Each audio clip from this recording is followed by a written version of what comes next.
final Senate vote on Pete Hegseth's nomination as Defense Secretary is expected to be held tonight after he narrowly cleared a required procedural vote yesterday. 51 senators voted to move forward with his nomination. 2 Republicans, Senators Lisa Murkowski of Alaska and Susan Collins of Maine, sided with Democrats in voting against Hegseth. Senator Murkowski announced her opposition ahead of the vote, writing in a statement, quote, "The leader of the Department of Defense must demonstrate and model the standards of behavior and character we expect of all service members, and Mr. Hegseth's nomination to the role poses significant concerns that I cannot overlook." Senator Susan Collins also explained her decision in a statement, noting Hegseth's changing position on women in combat roles. Quote, "He and I had a candid conversation in December about his past statements and apparently evolving views. I am not convinced that his position on women serving in combat roles has changed." Now Republicans can only afford to lose one more vote. If that occurs, Vice President J.D. Vance would have to vote in favor to break the tie and confirm Hegseth. Senator Mitch McConnell chose to advance Hegseth to a final vote, but has not signaled he is not sold on his. But he has signaled that he's not sold on his nomination. And Senator Thom Tillis told reporters yesterday he was still looking into allegations that Hegseth denies. I'll be voting in favor of closure today. I'm still examining the record. What I'm trying to explain to everyone, and I don't know, some people are getting it, is I go through extensive due diligence. If people want to reach out to me and want to talk about their account, I do it. I have talked to numerous people. I've spent hours on the phone. I have yet to find, I see these accounts. I've yet to find one instance of a first-hand account with corroboration to support the allegations. If I find that, then it would influence my vote. Well, that is fascinating, what Thom Tillis said. We've heard that several of the whistleblower reports were actually blocked by Republicans, so those people that made those complaints couldn't come forward with it. It'd be interesting to see if Thom Tillis has tried to reach out to those. So, first of all, with the Ratcliffe vote, another fairly bipartisan vote, like Marco Rubio and like several others that are going through, and like we suspect, the Treasury Secretary nominee will also breeze through. But on Pete Hegseth, you have, of course, Mitch McConnell, and we just heard there Thom Tillis. I still am wondering about 2 people. Have we heard yet from Senator Young, who, again, has committed his life to strengthening the United States military and certainly understands that Pete Hegseth is not qualified, regardless of these allegations, to be Secretary of Defense at this stage of his life? And also, if we heard anything from Dave McCormick, a West Point grad who's not up for re-election for 6 years and certainly understands as well as anybody on Capitol Hill that Pete Hegseth is not up to the challenges of serving in the Pentagon. John? Yeah, so a few things here. First of all, on Ratcliffe, much like Rubio, the bipartisan support, there are some Democrats who have signaled they don't necessarily agree with all of his beliefs, but they think he is qualified for the role, and therefore he is going to, he was confirmed without much in the way of opposition. Hegseth is a different matter. There are been questions here, some late-breaking revelations in these last few days. Former family members stepping forward, more witness accounts coming forward, some with names attached, which for some Republicans deeply important.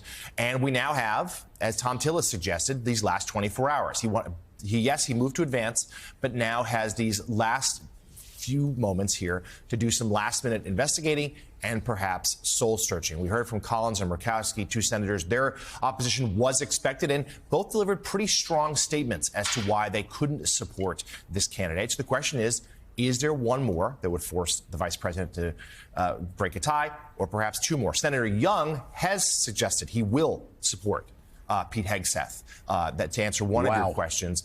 So we will see if anything changes in the last 24 hours, in these final 24 hours. I've also been told there are some Republicans who have misgivings about Hegseth, but might be saving their no vote for Tulsi Gabbard, thinking they can only do one for fear of really alienating President Trump. And they think Gabbard even less qualified than Hegseth. So, Allie, let's go to you. You obviously cover the Hill each and every day.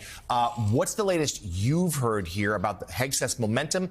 Could there be a late-breaking no vote or two that could jeopardize his nomination when the vote's taken this evening?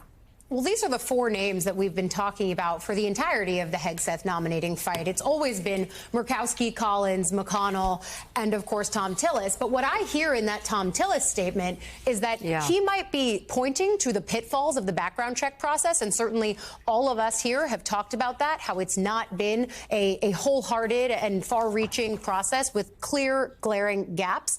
But what Tillis is saying there is he's leaving himself an out for if and when he does end up voting to confirm Hegseth. The lack of first-person accounts is what he's looking for and has yet to find. But there are probably reasons for that, including but not limited to something that our team reported late last night, which is that there was a non-disparagement clause in Hegseth's second divorce, and that might prevent his second wife from coming out and talking about the pieces of their marriage that have been alleged, this idea that she was fearing for herself, for her safety, that there might have been threats of abuse. That's something that our team had reported on. And so there could be explanations for why Tillis has not yet been able to find a first-person account.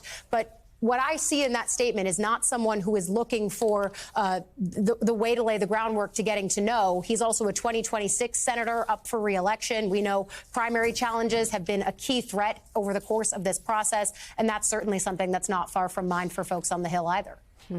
So, you know, Sam Stein, Todd Young said last week that he was going to support Pete Hegseth in this vote. Last night, we should point out to Senator Dave McCormick, the new incoming senator, he's here now, incoming senator from Pennsylvania, who is also a combat veteran.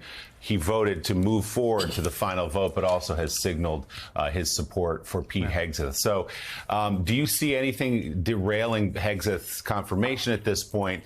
And if not, where are, as John pointed out, where are Republicans looking? Because next Thursday, 6 days from now, you have the confirmation hearings for both Tulsi Gabbard and Kash Patel. Are some Republicans holding their no votes, perhaps, for one of those two nominees? Well, first of all, when do we get to Blake Lively? Like, that's why. That's why Keep your powder here, dry. Right? Yeah. Let's be clear. I was asked to talk about one thing this morning. On the Hegseth nomination, I think this is not performative because obviously there are two Republican senators who have come out in opposition to it. But when you see, like Ali said, when you see Thom Tillis' statement, it's clear to me that what he's saying, in essence, is I'm open-minded, but I haven't seen anything yet that will dissuade me from voting for it. And we got hints yesterday that the expectation is a very narrow vote, potentially a 50-50 vote, but that Hegseth will be confirmed ultimately. And notable here, look, obviously there's a ton of scandal around this. This has been an incredibly messy confirmation process. But I thought Collins' statement was the most notable one, which is, I don't believe you, in essence. I don't believe your conversions that you say you've had on women in combat are real. And it gets to the fundamental issue with Hegseth that wasn't, in essence, convincing enough for all Republicans, which is that he's not really, compared to anyone else for this post, qualified for it. He just doesn't have the qualifications for it. That got overshadowed by some of the more salacious allegations against him, which in a way actually allowed Republicans to get over the other qualification issue. Now, Willie, as to your other point, like, what does this mean for other nominations? I've been talking to Republicans on the Hill. The biggest one that they think is at risk would be Tulsi Gabbard's. She's not had the confirmation hearing meetings with senators that have gone well like the others have.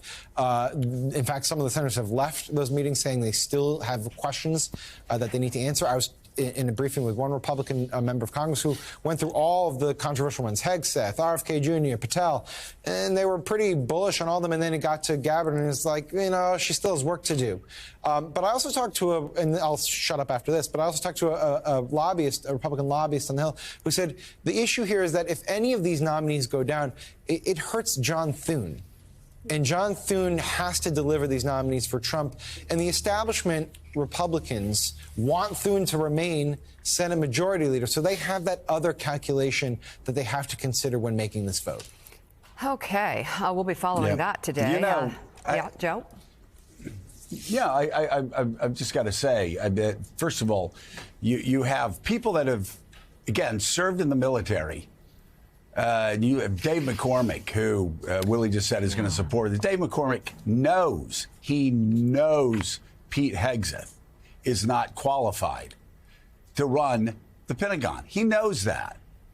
So, and he's not up for 6 years. So that's fascinating. You can say the same thing for Todd Young. He knows Pete Hegseth is not qualified. So you look at these votes, and some of them are just absolutely baffling. That they say, well, we can't vote against two people, so we're going to let this guy with 1,000 different questions about him and who's not qualified to run it. We're going to let him run the most important bureaucracy in the world, and he's going to be in the nuclear line of succession here.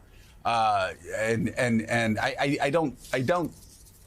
don't know. I guess I'm too naive. I don't understand that line of thinking.